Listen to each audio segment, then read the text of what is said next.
Hi, and welcome to Itsy Bitsy Book Bits. Today I'm reading to you from A Game of Malice by Gledé, Browne, Kabongo. Chapter 1. It's not even first period yet, but Branson Academy is already a battlefield. Alliances shatter like glass in the hallways, and behind every smile lurks the promise of betrayal. Welcome to Monday morning, where ruthless ambition wears a school uniform, and Shakespeare would feel right at home. The first act, pure, unadulterated drama. Down the hall, my best friend and STEM queen, Mackenzie Fleming, is involved in a heated conversation with Kellen Fontaine.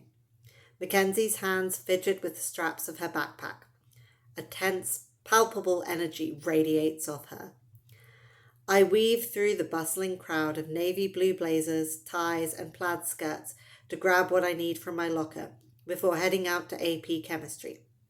Something is off about Mackenzie lately, a nervous, paranoid vibe that sets my teeth on edge. At first, I assume it was the intense pressure seniors face to get into their top choice colleges.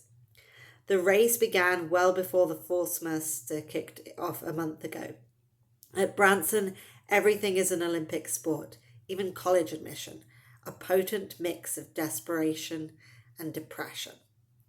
If I don't get in, my parents will throw a fit and heads will roll. They rejected me. How dare they? Don't they know who I am? Mackenzie would happily give up a kidney to get into MIT. But I don't think killer essays, flawless transcripts, or a mile-long list of awards and accomplishments are the problem. She keeps her phone screen hidden whenever we hang out, or shows up to class looking like she's gone several rounds with a grizzly bear the night before and barely survived. Whoa, now that's a new one. The voice belongs to Liam McSweeney, who stands off to the side of the group, with a group of acquaintances, their faces glued to their phone screens. Liam can't get enough of the school's official gossip app, Branson Buzz. Once at my locker, I grab my books and toss them into my bag, occasionally glancing in Kellen and Mackenzie's direction. Kellen is my soccer teammate, but I mostly think of him as a giant wart I can't get rid of. Tall and athletic, with dark hair he styles in a top knot, Kellen looms over Mackenzie like a monstrous cloud blocking her path. Her eyes dart nervously up and down the hall, searching for an escape hatch. My spidey senses tingle, warning me trouble is in the air. I join the steady stream of students heading to various buildings across campus for the first classes of the day. With one hand holding the straps of my backpack, I open the gossip app with the other and pretend to be engrossed in the details so Mackenzie and Kellen don't notice my approach. According to the latest rumours, a love triangle between the captain of the boys' lacrosse team, a bubbly cheerleader, and a shy bookworm is getting ugly. It's quite juicy and scandalous. Otherwise, it wouldn't have made Branson buzz. Mackenzie, how was your weekend? I ask casually. A startled Kellen jerks his head up. He says, We're busy, Lucas. Take a hike. Kellen looks at me like a gross piece of lint he discovered on his otherwise pristine uniform. Oh, stupid me, I say, slapping my forehead. I forgot I needed your permission to talk to Mackenzie. Next time I'll put in a request with the Department of Kellen Affairs. How's that? Kellen glowers at me. Mackenzie's honey brown eyes plead with me to walk away, be the bigger person for her sake. Why do that when I can get on Kellen's last nerve instead? Shouldn't you pick on someone your own size? I ask Kellen. What part of take a hike don't you get? This is a private conversation and none of your business. I don't budge. Weekend was great, Mackenzie says, running her fingers through her newly styled hair. I went into Boston and got a makeover. Lavender streaks now weave through her shiny ash-brown curls.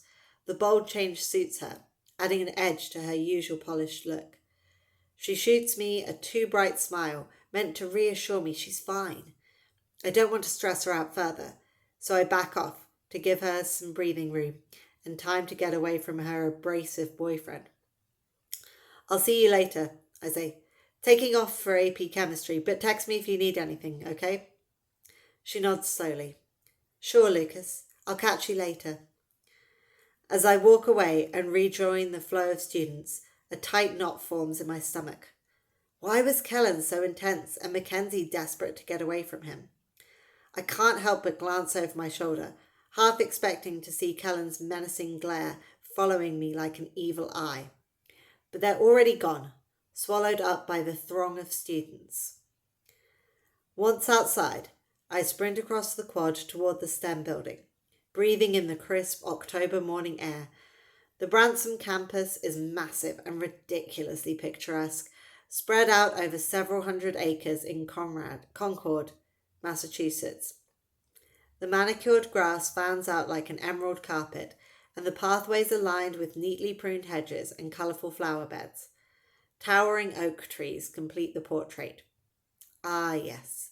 The stunning campus provides plenty of eye candy for the glossy brochures and in-person visits from families desperate to send their kids here.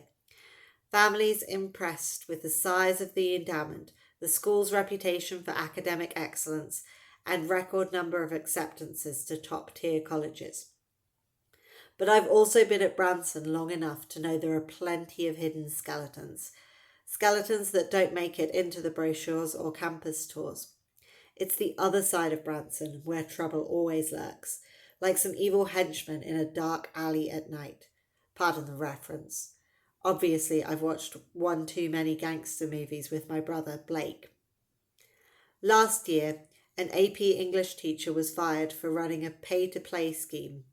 For the low price of only $5,000, those who could afford the fee but didn't bother to do the work were guaranteed an A in the course. Why?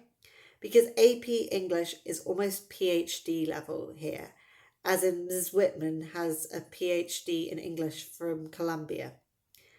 And that's the reason I can't shake the chill sliding down my spine. I've learned a thing or two in my 3 years at Branson. I don't believe Mackenzie is fine. Chapter 2.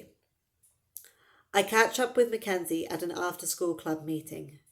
What did Kellen want? I ask. Nothing. Her tone comes off whiny and irritated. Mackenzie fidgets with something in the pocket of her uniform blazer, her usual radiance dimmed by the anxiety clouding her eyes. As if to drive home her point, she adds, I'm fine, Lucas. You make a big deal about everything. Stop being so intense already.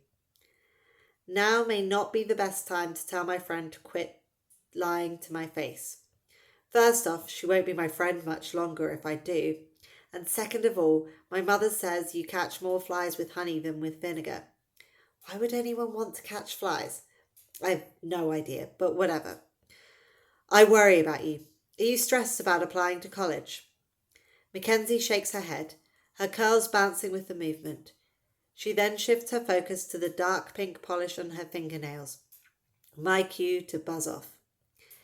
It's our weekly meeting of the Alexander Allery Club, a student-led group where we freely discuss the complexities of our mixed-race identity.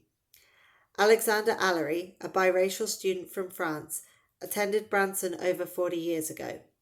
The event, known simply as The Incident, was the reason for the club's formation. The cozy room boasts a combination of colourful beanbags, a large couch and plush armchairs, a flat-screen TV mounted on the wall, and a few thriving indoor plants add a nice touch. At first, our club was simply a place to gather and discuss our shared experiences of living with dual racial. We joked about it being our weekly biracial identity crisis therapy session. But as time passed, the Allery Club evolved into something much more.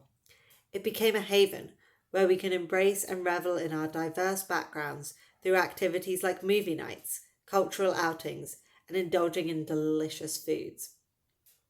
And when the mood strikes us, we delve into intense discussions and debates, fearlessly tackling topics like religion, politics, and sex without holding back.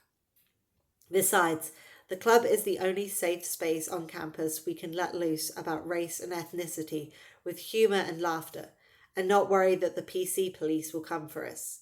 I mean, if we can't joke about it, who can? We wait for the meeting to be called to order.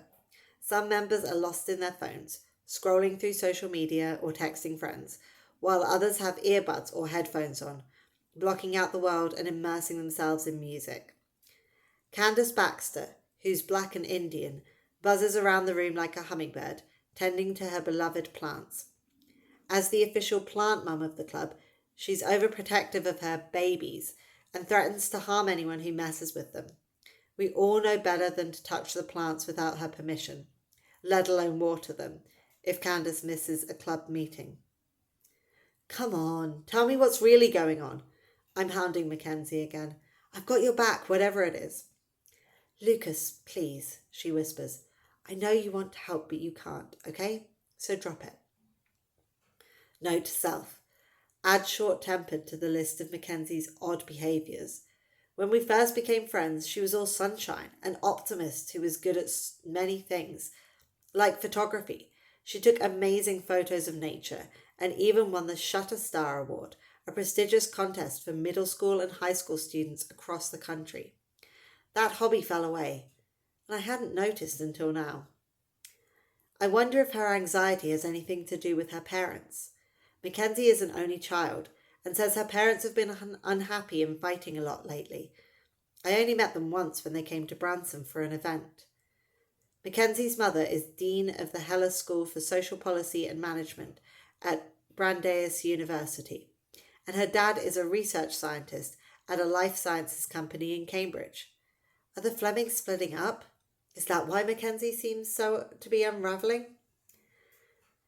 Kellen looked like he wanted to smack you, I whisper, grasping at anything that will get her to open up. She scoffs. Come on, Lucas. I would never allow Kellen or anyone else to put their hands on me. I'm not that weak. I know you're not. My tone comes off as defensive. Mackenzie is petite and looks 12, although she's 17 going on 18. She's like a sister to me, and I would have no problem punching out Kellen if he threatened her. I'd worry about getting expelled from school later. Kellen hates my guts, and the feeling is mutual. He wanted to be captain of the boys' soccer team, but coach felt differently and selected me instead. Plus, the team voted. It never seems to occur to Kellen that I've already led the team to 2 championships and plan to make it 3 in a row this session. Ivy Ishihara, the club's vice president. Ivy is bossy in both subtle and not so subtle ways. It depends on what mood she's in when you interact with her. She freaks me out though. I swear Ivy has feline in her. You never hear her coming, and then poof, just like that she appears in front of you. Ivy's long dark hair cascades down her back in a way that suggests she gave her hair specific instructions on how it should hang. Hey, my fabulous mixed-race crew. It's good to see each and every one of your beautiful faces this week. Welcome to another therapy session, Allery Club meeting. Let's gather round and roast the stereotypes, dissect the struggles, and maybe even shed a tear or two, mostly from laughing too hard. Hooting and hollering follow Ivy's remarks as she takes a seat in the semicircle. Last weekend I had an oldie but goodie, Matteo Bonetti says with a grin.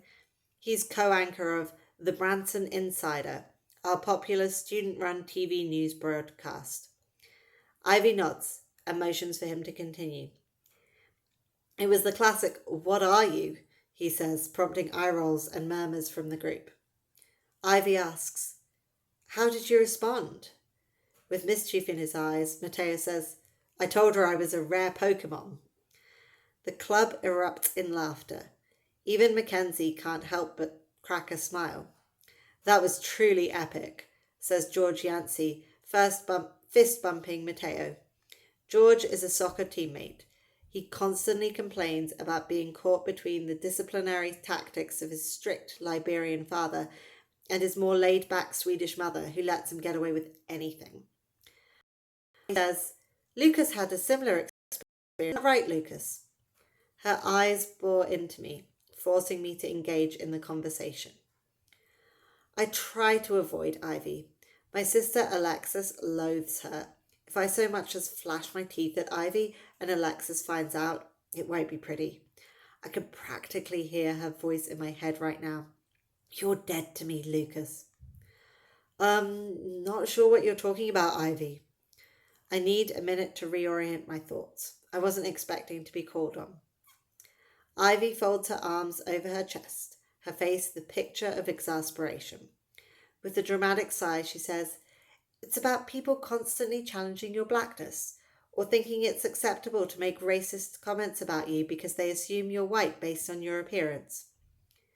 With another long-suffering sigh and shake of her head, Ivy acts as though she can't believe she has to remind me again. But I know she lives for these moments, to pull me into her ever-swirling vortex of drama. Before I dive into a recap for the group's benefit, so Ivy will leave me alone, I have a complaint about the genetic prank played on me 16 years ago. No matter how much tanning lotion I slather on, I can only manage a whiff of colour. Just a whiff, not an actual tan. The ice blue eyes don't help either. They're large and round and scare even the most hostile cats. Don't ask how I know. All I can say is the gene pool conspired against me to make sure I stuck out like a tourist in my own family. Such a hater. I didn't inherit a single drop of melanin or any distinguishing features from my mother's side of the family. Not one. Zilch. Nada. As I got older, I tried not to feel weird about it. I turned to research, desperate to find others with similar experiences. That's when I discovered other biracial children who also heavily favoured one parent in appearance. Genetics is complex and unpredictable, I suppose. It doesn't give advance warning about how it's going to manifest, that's for sure.